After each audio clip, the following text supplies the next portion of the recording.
Yes, we are live. Yeah. Okay. Good evening, everyone. And this is Ishan Sharma, and you are watching Caravan. With me today, I have Dr. Anna Seastrand. And Dr. Anna Seastrand's research has focused on early modern Southeastern India with a broad interest in the embodied experience of sacred spaces. Her publication have been motivated by question about the relationship between text, narrative, and image, the nature of portraiture, the depiction and functions of landscape.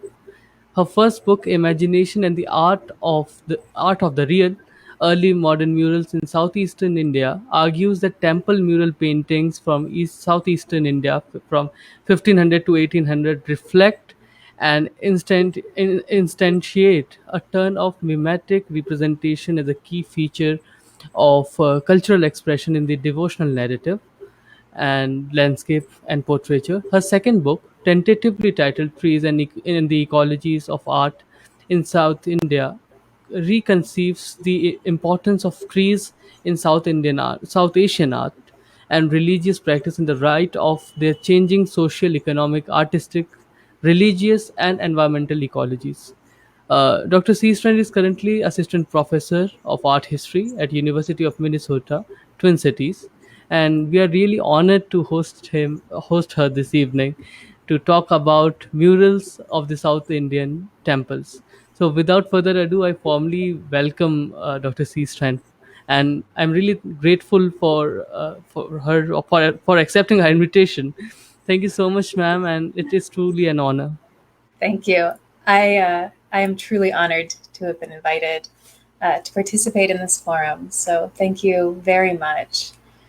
And although I know people are joining from around the world, I was particularly grateful for Ishan's invitation to speak to an audience of students in India. It's not an opportunity I have often, and it's one I feel particularly privileged today to have. So thank you, Ishan.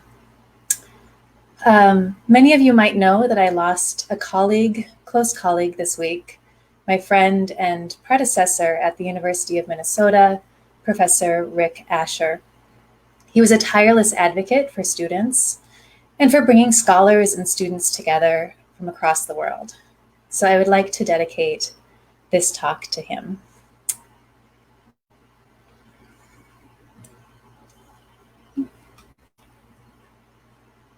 Two women encircle the goddess's sanctum at the Sri Vaikuntha temple in southern Tamil Nadu. One stands before a small white shrine dedicated to Ganesha, placed in the northwest corner of the hall. She stands a short distance from the closed door, directing her body, her gaze, and her prayer to the God within. She takes darshan of God, an exchange of vision between God and devotee, so central to temple praxis and to scholarship's understanding of how images work. The other woman pauses to look back, her right hand outstretched to the wall to which she stands so close. She stands directly behind the goddess's sanctum, a room she cannot enter, a room that from this side she cannot see. Within, the goddess has her back to the solid and impenetrable wall. But this is nevertheless a potent site, a place possessed of the goddess Shakti, symbolized in the red trishul someone has drawn on the wall above a long indentation formed by centuries of touch. How many people would have run their fingers over the rough stone, that the hard granite appears to have softened, to shine as if polished from the caress of the goddess's devotees? These two women, with their bodies overlapping but turned in opposite directions, appear to me as metaphors of the approaches scholars might take to the study of the Hindu temple and its visual and material culture. The first follows convention, her gaze and action focused on the deity, an image that returns her gaze as darshan, a fundamental hermeneutic for anyone studying the art of the Indian temple. For me, she represents looking, reflecting both the ocular centrism of the discipline of art history, as well as the tendency to understand darshan primarily in terms of vision, to see and be seen. The second woman offers a different mode of engagement in temple praxis. She pauses at a graffito made by a regular devotee, perhaps even a woman. She does not see a murti made according to Shastric principles. She touches rather than looks. She reminds us that darshan is, too, a form of touch. Her outstretched hand is one among a countless many that wear away at the seeming unchangeable nature, permanence of the granite edifice. Her touch invites us to look closely and think expansively about our subject. Today, I want to think with you about an embodied form of vision and devotion, one with the haptic at its heart. We will consider material traces that reflect not only histories of facture, but the traces of experience, of sight, of touch, and of vision, by which I mean both literal seeing as well as envisioning, as imagination and understanding.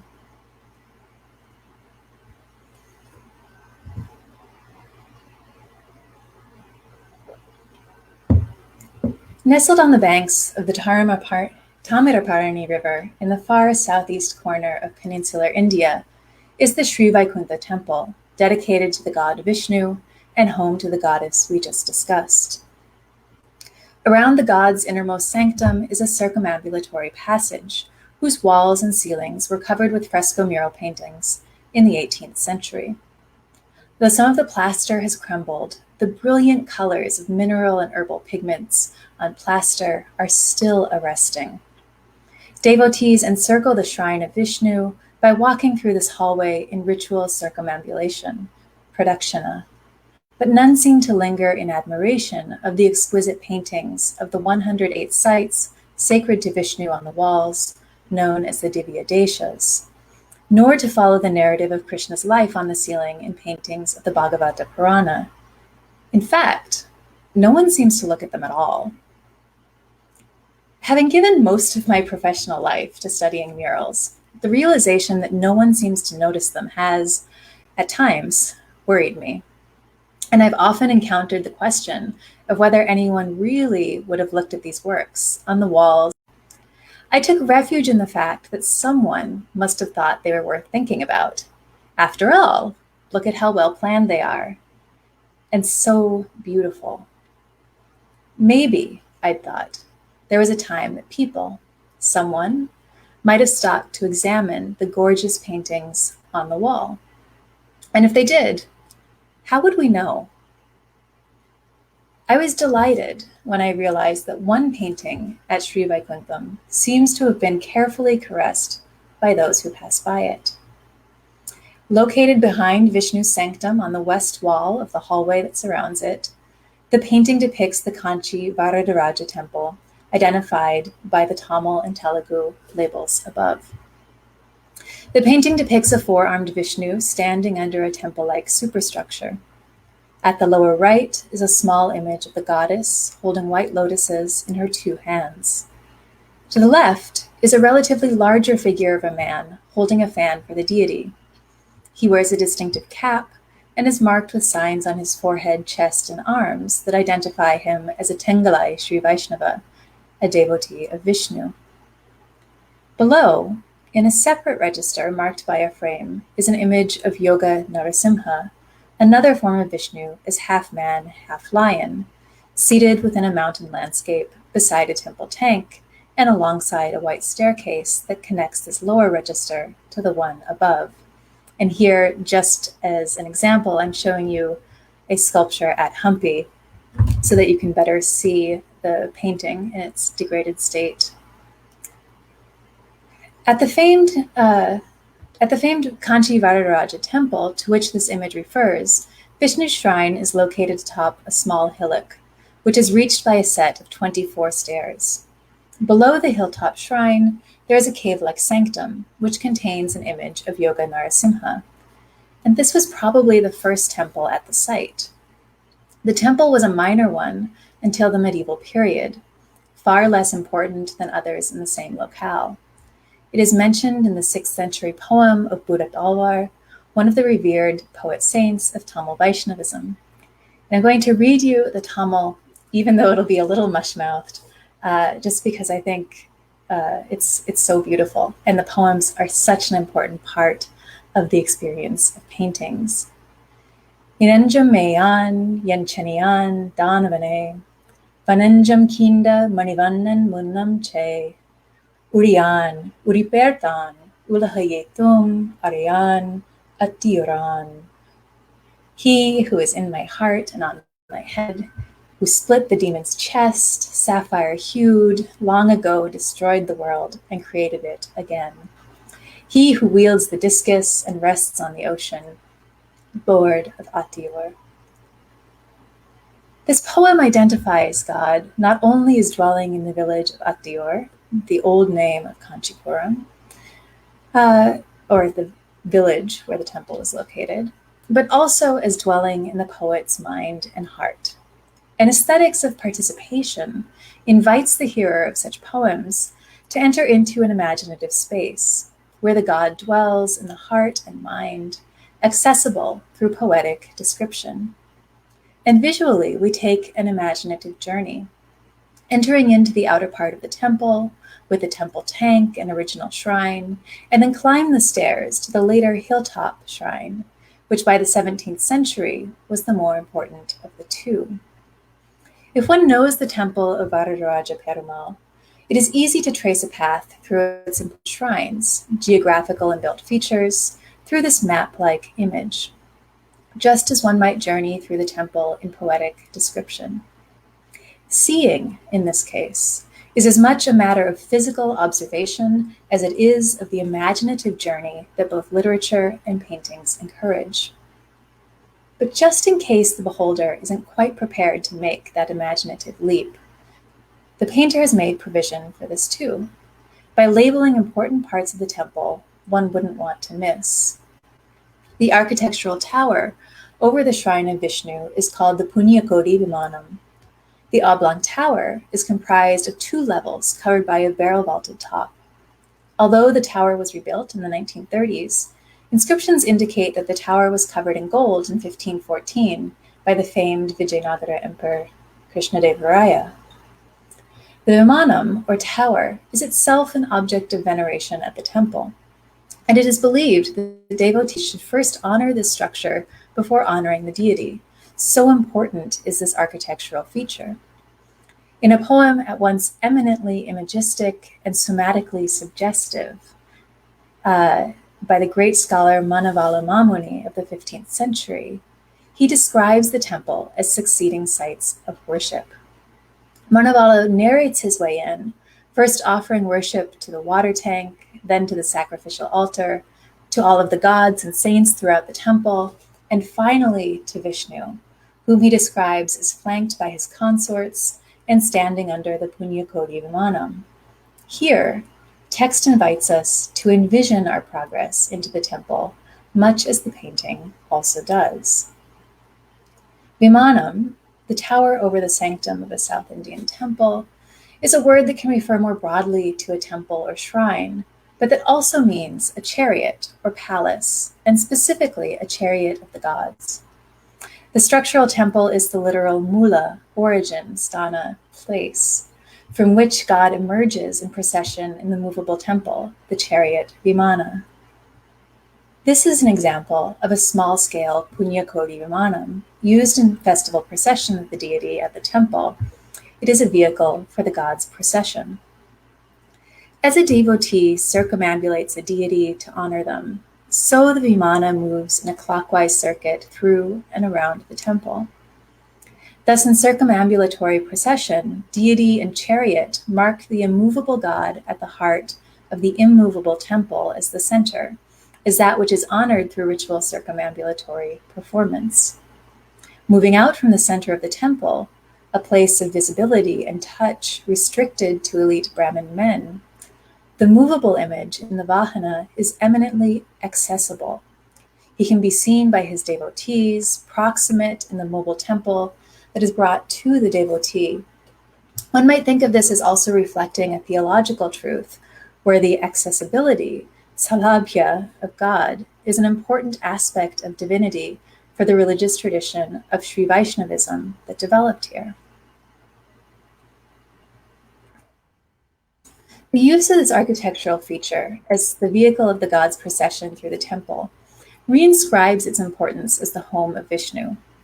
Bronze images of Vishnu and his consorts, as well as saints and even attributes of the god, move through the temple on vehicles, or vahanas, carried on stout bamboo poles by men, or on bullock carts, or even nowadays on motorized vehicles. The vahana may simply be a palanquin, or an anthropomorphic or zoomorphic sculpture of Vishnu's emanations and devotees, such as the eagle Garuda, the cobra Shesha, or the monkey Hanuman. Lions, elephants, and horses are also popular forms of vahanas. They are usually carved from wood, painted, and decorated, but may also be constructed in metal. They are sometimes covered in silver or gold. When brought forth in procession, they are ornamented with textiles, jewelry, and flowers. They are weighty, glittering, and fragrant. The vahana is an ontologically fluid object. In distinction to the embodied god of the bronze processional images, which are revered inside of temples and in procession, and which have been objects of aesthetic appreciation by art collectors, museums, and art historians, vahanas occupy a liminal position. They, quote, come alive, as Joanne Waghorn has written, only in festivals and processions. At other times, they sit unused and unattended, awaiting their occasion. When active, the vahana is a temple in motion, within which the god who emerges from the temple is to be seen by the greatest number of his devotees. The presence of God in the painted image and his accessibility are figured into the painting, where a human devotee attends on the living image of God. Like the vimana, it is activated, the vahana, it is activated as worthy of veneration in its context of use. The architectural space in which he resides is itself worthy of veneration and inscribed with its name.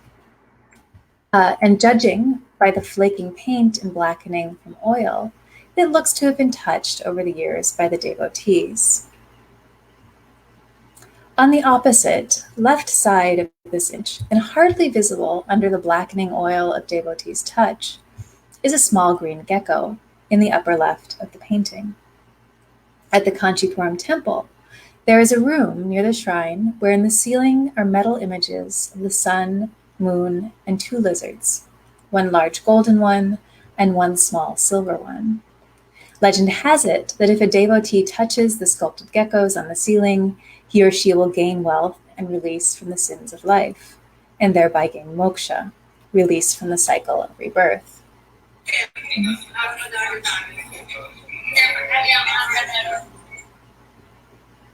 Back at the painted copy of the site, devotees touch the replica gecko just as they would the real gecko.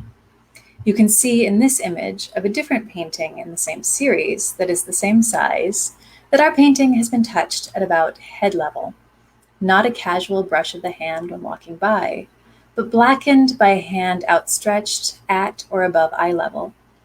The haptic response to a painting of a site in which somatic engagement is a key part of ritual practice suggests that paintings are not just representations of sites, but, like vahanas, are an extension of the ontology of the site itself. The painting is a facsimile of the temple and has evidently served as a site of tactile devotion that has nearly obscured parts of the image and the label text that identifies it. What this example suggests to me is this: the fact that ostensible viewers of paintings are perceived to fail to look at them, yet in practice caress their important details, raises the question of how scholars have understood, or misunderstood, what it means to encounter paintings in a devotional setting. Dominant theories of South Asian forms of religious practice and of vision are inadequate to the somatic experience of murals that unfold in space and time, and which are experienced through both sight and touch. What is required is a different methodology for integrating the work of art with sensory, somatic, and devotional aesthetics, that is, with sight, touch, and vision.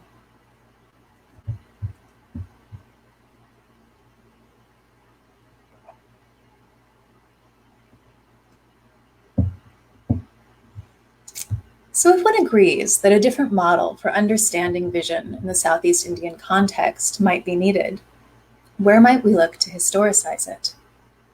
One might look to the allied traditions of image making in southern India, such as painted kalamkari cloths or scroll paintings, produced in the same period in regions that we find murals, and combining alternating registers of text and images, narrative and iconic forms. The kalamkari produced on the eastern coast of India are a closely related art form. Although the original viewing context of these objects is debated in scholarship, Anna Della Piccola has recently argued that, quote, the cloth would be displayed in a temple hall and a narrator would tell the story, pointing out the appropriate scene, end quote. Della Piccola suggests a wider world of image making and viewing, perhaps gesturing towards performed pictorial narratives in the neighboring region of Telangana, where painted narrative scrolls were performed by a qualified specialist who would sing, rhyme, joke, and speak the narrative, all the while pointing out in the painted scroll the action and characters he verbally described. The idea that at least some paintings were intended to support oral performances of the narratives they depict opens the possibility that the same could be true of murals, which are strikingly similar in all formal respects, except for the media in which they are made. And while we can't be sure that they were spoken, we do have a text on the murals, the words one might speak. The identification of the characters the performer or guide would offer is inscribed into the paintings themselves. While not precluding the denotative function of text, we must include that inscriptions functioned first as visual elements of the painting. The variation in script suggests that we consider the iconicity of script itself, that inscriptions carried connotative as much as denotative meaning, and that the presence of the words functioned in ways independent of their semantic content. Although the presence of text in early modern Southeast Indian paintings has been noted in scholarship, never has the presence of text as written words and texts as pictorial representations of manuscripts been taken as a significant and distinct feature of Nayaka painting. We've seen this already in the temple at Sri Vaikuntham, where we noticed that the inscriptions gave us the name of the site in both Tamil and Telugu languages, and labeled its most important features in Tamil. Within narrative sequences, figures or even books might be labeled. The innovation of extensive inscriptions in both Tamil and Telugu became a ubiquitous feature of later Nayaka mural paintings.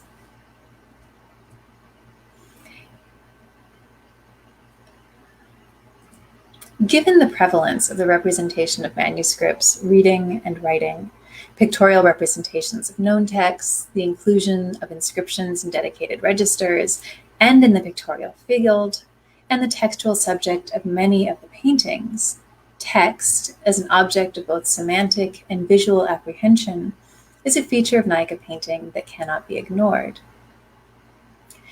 So what are we to make of inscriptions, those invitations to read? Insofar as we recognize their siren song, we are alerted to our own desire for them. They call out to the historian with their seemingly straightforward legibility and uncomplicated interpretation. The impulse to read is nourished by the way art historians typically encounter their objects, in books, in digital or archival repositories, or in museums. Murals become paintings, single images extracted from the whole, for which iconography or modes of narration are major preoccupations. And text becomes inscription, a mode of writing that we expect to speak to a reader, especially in its digitized enhancements.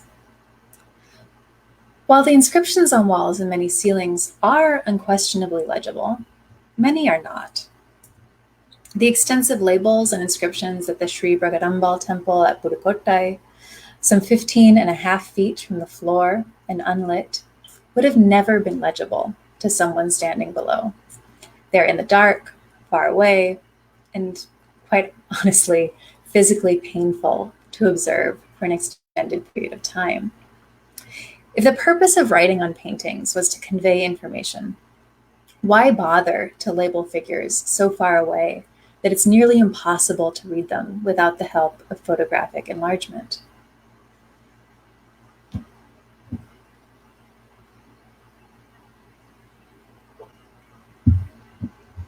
The 17th century, which saw the efflorescence of inscriptions on paintings, was also a time in which courtly intellectuals, known as karanams, became powerful.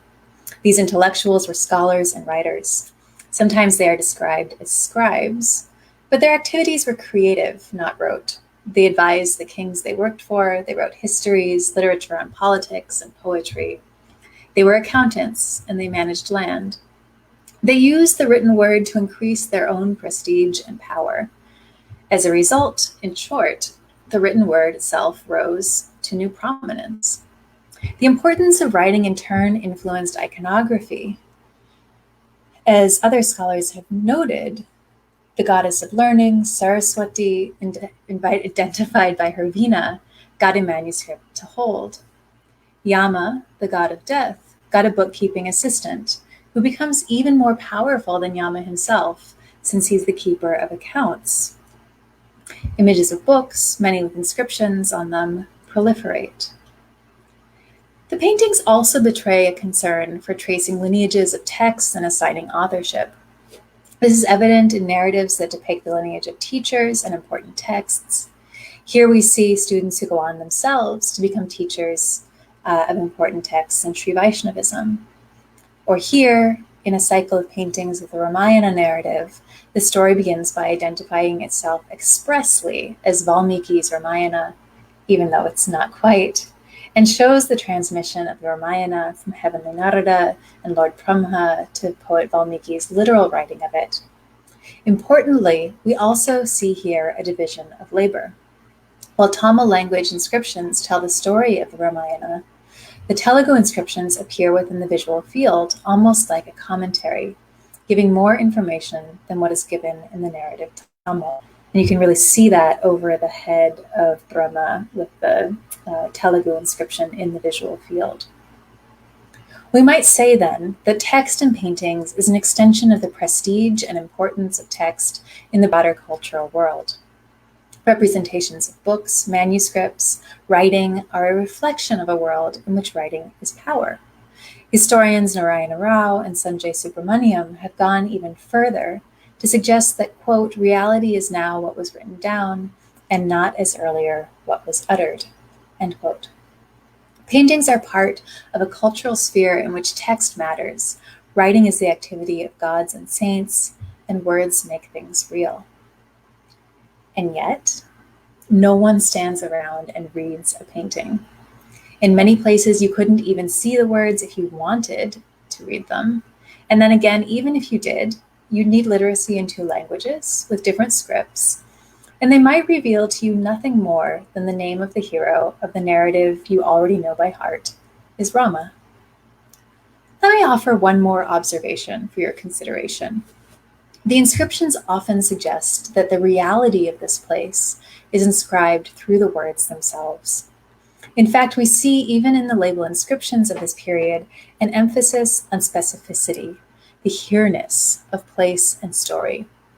In many of the sites I've surveyed, narrative inscriptional labels conclude with the word Ibidam, this place. The word concludes the narrative inscriptions so that they say that here this action occurred. Most of the painted narratives in temples tell the story of the site, the Stela Purana, and belong to a genre of literature that reached its greatest expression in this period. The composition of site histories coincided with the sustained interest in devotional poetry and in the sites that literature praised. There is also a new emphasis on actually going to the sacred sites, so that pilgrimage is not something merely achieved in the heart or in the imagination, but is a fully somatic experience. Paintings link the memory of poetry, the saints' lives, and the relatively more recent composition of site histories to the experience of pilgrimage. The growth of so-called expanded temple complexes of the early modern period, in which we find vast mural cycles, produced new spaces that accommodated new forms of practice. Within the temple, larger spaces and routes of procession accommodated groups of people who would hear the recitation of texts and participate in festivals that in turn strengthened sectarian, social, and political identities. Such spaces also served as staging areas for the exchange of honor between deity and devotee, whether king, minister, merchant, or a member of a monastery. The construction of permanent kitchens, granaries, and storerooms reflected a new emphasis on food in this period, wherein feeding the deity, as well as producing food for distribution to a growing number of pilgrims, became very important. The cultivation of sectarian identities, pilgrimage, and sacred landscapes, nurtured along with the composition of histories, are all of a piece with the significant resources expended on mural painting. As the devotee moves through the temple, he traverses a painted history of the site, sect, or lives of the deities and saints. Alternatively, where dance performances, the recitation of devotional poetry, or expositions on theology are held, murals' content mirror the subjects taken up in the media of speech, poetry, and dance. So in narrating histories of sites, the here of the inscription seems both to refer to the scene captioned or described, as in here, in the scene, God bestowed grace to his devotees. And here, at the site of this temple, God bestowed grace to his devotees. And of course, the here-ness implies that he still bestows grace at this very place. I think at this point it might be useful to retrace our steps and weave together the various threads I've asked you to hold. The physical context of the paintings actually makes it impossible to gaze at them for an extended period of time. And sometimes it isn't even really possible to see them, much less closely to look at them. But even when one can physically see them, no one carefully studies them in a way that we might call reading, interpreting their visual content. Yet, devotees read them enough to touch them in veneration, and the poetry associated with them allows for an imaginative engagement with the site they represent. Both of these suggest an ontological extension from the thing itself to its representation.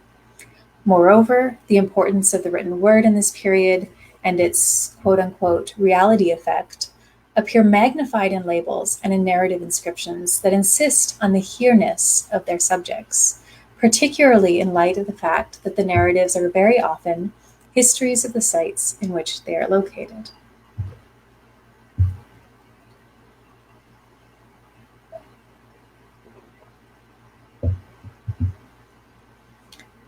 At the Atmanatha Swami temple at Audiyarkoil, devotees who enter the great hall that houses the poet Saint Manikavachakar's shrine walk under a landscape oriented by a ceiling painting in the center of the hall that functions as a sort of compass rose, with the guardians of the directions placed in their respective quarters and in the square pavilion before the shrine. The rest of the ceiling contains panels that represent the places sacred to Shiva. Like the paintings for Vishnu, each of Shiva's sacred sites is also praised in poetry, considered scriptural by devotees. Yet it's unlikely, nay impossible, that any single viewer would stop to study each inscription or identify every panel of God and Goddess. The sacred places are only minimally described and differentiated from one another.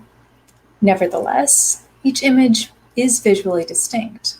The water sources, the shapes of the temples, the disposition of the goddess, the decoration of the Shiva Linga, the temple tree, all mark each site as unique. So that placed within a grid formation, the visual similarity of each temple gives way to the seriality of sites. The inscription that accompanies each topographic icon makes clear to the viewer which temple is indicated. But it would be impossible to read the 150 or more different sites. Instead, images such as these speak in a collective voice and in the abstract. The individual panels do not address themselves to their viewer as unique examples, but as part of a whole. This interpretation was confirmed for me when in August of 2019, back when we could travel, I revisited the temple on India's Independence Day. Families, dressed and pressed, were visiting the temple.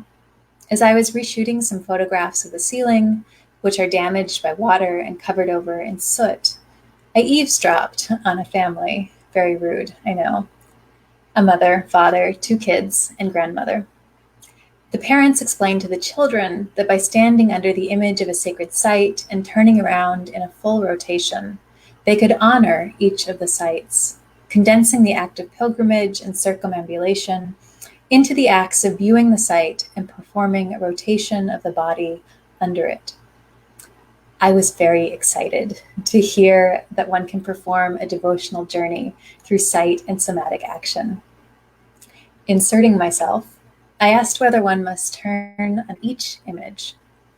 Understandably, they looked at me like I was a bit crazy and firmly answered, no.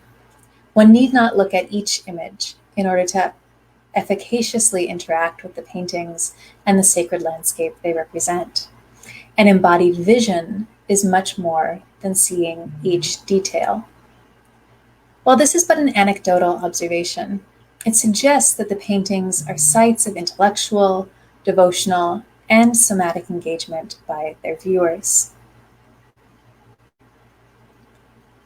I've told a long story today around only 2 paintings, one on a wall and another on the ceiling, the first from a Vishnu temple and the second from a Shiva temple. Both are part of the broader sacred landscape of their respective deities, and both are part of a robust poetic tradition whose aesthetics presume the emotional participation of the reader in their subjects. Those who planned the murals, for those who might understand them most fully, did so within a matrix that expected fluidity between meaning and media. They expected the performances, smells, and sounds experienced by the mobile spectator, and their knowledge of the sites and of their literary counterparts. They anticipated, in other words, not just touch and sight, but the broader envisioning that the human sensorium and imagination gives rise to. Thank you very much.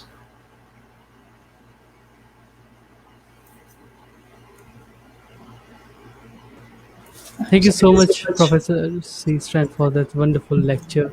Mm, Much illustrated lecture. I think we were all looking and we were just mesmerized by seeing those murals, and we were really also disheartened by seeing the conditions of those, maybe Mm, in present times, and but really it has led us to think about those the heritage that we are losing slowly and gradually.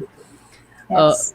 we have a few questions from you for you from the audience, and this is the first question is by what is the source of the dark color of the body of the deity?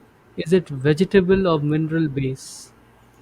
Oh, that is a terrific question to which I do not know the answer. Um, and the recent work by Gina Kim has really shed light on the composition of pigments, and she has a book out on paintings. But and I've talked with her actually a little bit about mural paintings, and there is some older scholarship on them, but the particular uh, the particular murals, I don't know what the how the where the pigments are from. The next question is by Gurdas Dhaval. His question is there any organization which maintains or restores the paintings, especially the mural paintings of South Indian temples? Yeah, there are different organizations. INTAC has taken on a lot of restoration projects. There are there at Guruvayur, there's a school of mural painting, so they actually train mural painters in traditional painting and using traditional herbal and mineral pigments. And Hmm. uh, and various individual temples have hired conservators. But my own view is that mostly the paintings get painted over in the process, and although it conserves the look of them in a way, it doesn't. For someone who looks so carefully as I do, something is lost. So, for example, at the Andal temple at Srivilliputtur, they actually did a really beautiful job of restoring the paintings, but in so doing, they changed the paintings and we lost the inscriptions. So I suppose it depends on your point of view of what is most important about the paintings. Hmm. This is by G. Krishnan. Several monuments mentioned are under the care of ASI. In Tamil Nadu, they are also in the management of HRNCE of the government Yes, of Tamil Nadu. Great. that's right. But as you said, the essence is lost sometime in some cases. Yeah, or it changes. But I think if you are a devotee of the temple and Yeah. you think it should be renewed, then the essence is not lost. Hmm. So it's really a matter of perspective. This is by Ganesh Hevaswamy. Do you know if anyone documented the murals around the Potha Marai Kolam in Madurai Uh, before they were erased? yes, there is a book published in French of it's quite old. I have it over in my bookcase uh, that that documents them, and copies of them are in the museum of the Mandapa, the Thousand Ayurkal Mandapa Museum at the temple, and even before that, actually, there are some colonial uh, pictures, photographs that in which you can see little bits of them, and I find those really fascinating because they predate the later overpainting. So those Potramare, the Golden Lotus tank paintings, have been repainted many times over the years, and so they're really palimpsestic. You can really see the levels of overpainting over the years. Yeah. This is by. Um, Thank you very much for the wonderful presentation. Can you talk about the date of the Varadaraja mural? It would be a great external evidence for dating the lizard practice in the Varadaraja temple itself. Ah, that is a great question, and it's one I need to think more on. Stylistically, I would say they are 18th century mural paintings. There are donor figures on one wall in full Nayaka outfits, uh, and there are also some small donor figures within some of the paintings. And I think the answer to your question would be to do more work on those figures. But I'd be very interested in following that question up with you and hearing your thoughts about when that developed, because it would be really useful to be able to nail down a date. Yeah, this is by Seema Bhalla. Her question is: can you please share the names of some scholarship based on the aspect of source of colors? Oh, sure. Um, Let me see. I'm just looking for Gina Kim's new book, which was sitting on my desk. Uh, here.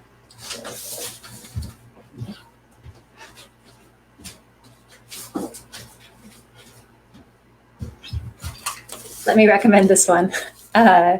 It just came out, and it's Color, Tantra, and a Material History of Indian Painting. And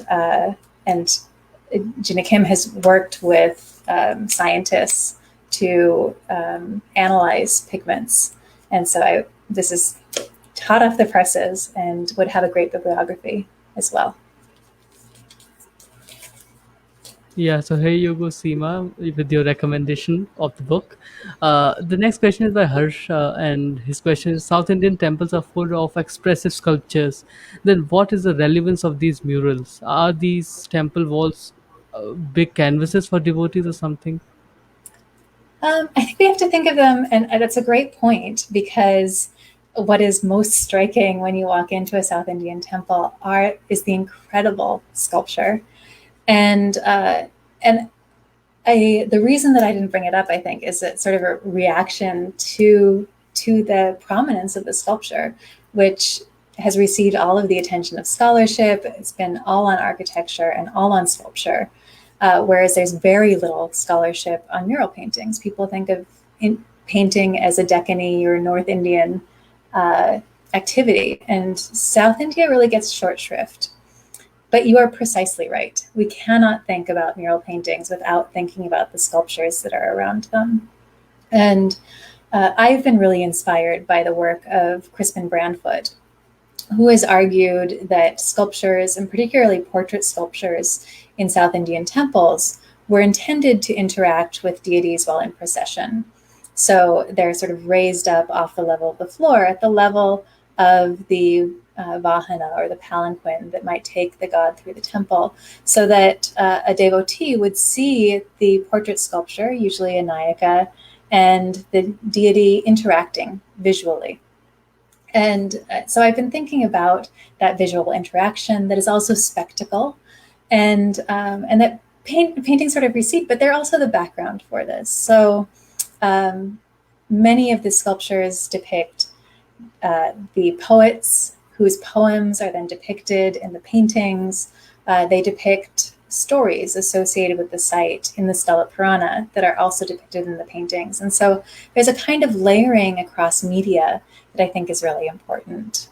So I don't think that they're canvases for the devotees. I think that they are helping create the character of the site in the devotees' engagement with them. Maybe in a way that's lost today as the paintings have degraded. Navin Delvin asks that is there a resource available that mentions the artists involved or the style they followed while making the murals? Uh, there, there are no resources on the that I know of on the artists themselves. There is speculation that they were Telugu artists that were brought down, and because of like people today who make signboard paintings, people want to like retroject them into the past and say it was the same community who was painting. I feel a little bit nervous about doing that myself. Uh, and as for style, there are some books. I actually really admire Job Thomas's book on paintings in Tamil Nadu, which is available as an ebook download from Amazon. And I think it's a fantastic book. Yeah. The next question is by Somik Majumdar. His question is would like he would like to hear a little more about the vexed question that why would they have those inscriptions and images high up on the ceiling of the temple, sometimes so high that it is almost impossible to see or read them from the floor, particularly in the pre-photography era. Yeah, it's kind of like the question, and it's one that I have struggled with for so long. But I think the answer to it really is in it in taking in the broader movements of the period in which writing becomes important in ways that maybe are hard to imagine now because it was newly important then. And writing just proliferates, and images of writing, and writing is considered to really constitute reality. And so here I would recommend the writing of David Schulman, Narayana Rao, Sanjay Subramaniam, who've talked about this development of writing and its importance and its reality effect. And so I think that paintings are are ontologically unstable, so that they can really partake of the realness of the site. That's why it's worth touching, because it is actually partakes of the power of what it represents. And writing, in a way, brings that reality, brings that power, that ontological sharing with it. And so things are labeled that are, I mean, sometimes bunches of bananas are labeled, or the grinding stone will be labeled. I mean, who in South India doesn't know a bunch of bananas, right? Like, you don't need to label that. Everyone knows. And I think it has a lot to do with the importance of writing and the reality that it makes when you write it down. So do you think the murals brought the devotees closer to the god, or created a personal connection I think of it devotee? invites that. So that's why I use the example of the Vahana, which can sit unused and in a corner, and it's just a Vahana. But at other times, it's active, right? It's powerful. It is the home of God. And I think paintings also probably shifted in and out of states like that, that one could interact with them. You touch the gecko, it is efficacious in a way, but it's not always like that, right? It's not like the deity in the shrine who is always present. So I think we have to think of a different way of interacting with paintings. This is the Sujata. Her question is: did the mural image appear only in the temple, or did it exist in public works of art as well? Uh, I can only answer that based on literature.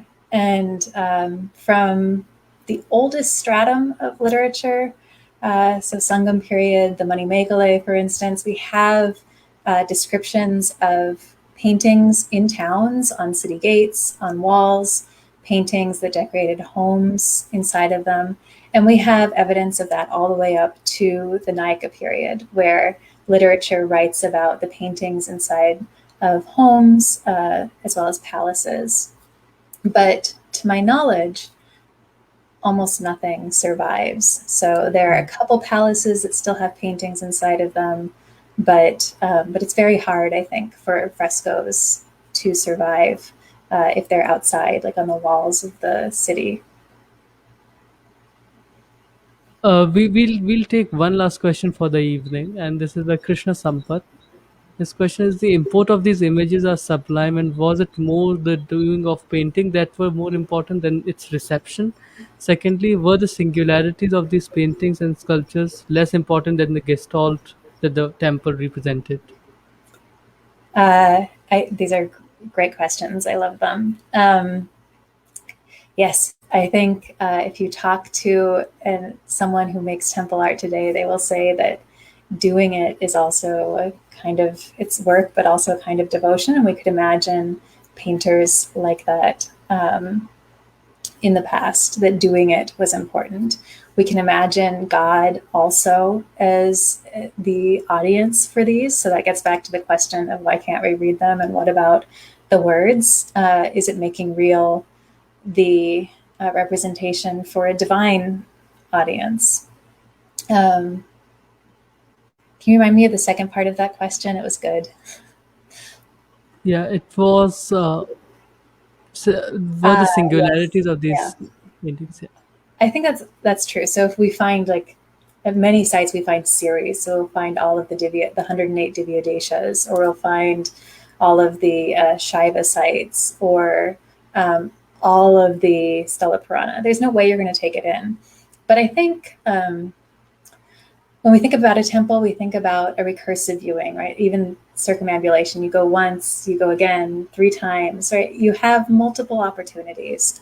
Or like reading an epic, you dip into it, you see something, something catches your eye, a detail. You don't necessarily read the Ramayana cover to cover, right? You dip into a story.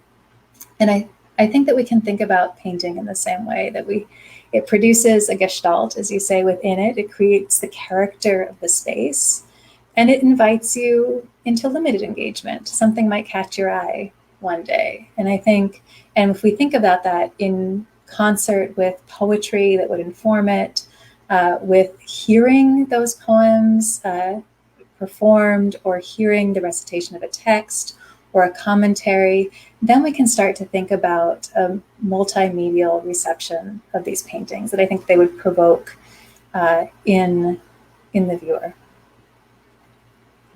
Thank you so much, Dr. Seastrand, for answering those questions. It was truly an honor hosting you this evening on Carwan, It's and we been a hope to have pleasure. you again very soon.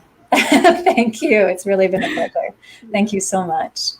Thank you so much, ma'am, and thank you so much, everybody, for those beautiful questions. And we had many more questions, and maybe if you all can email us at carvanheritage@gmail.com, we'll forward those mails to Dr. Seastrand, and she can get back to you on email. Please do. So thank you so much, ma'am, and thank you so much, everyone. Have a great day ahead, Thank you. and we'll be meeting again on 4th of July for a session by Sugata Ray on contending past in Mughal Museum, Agra. So do join us for that. Thank you so much and have a great day.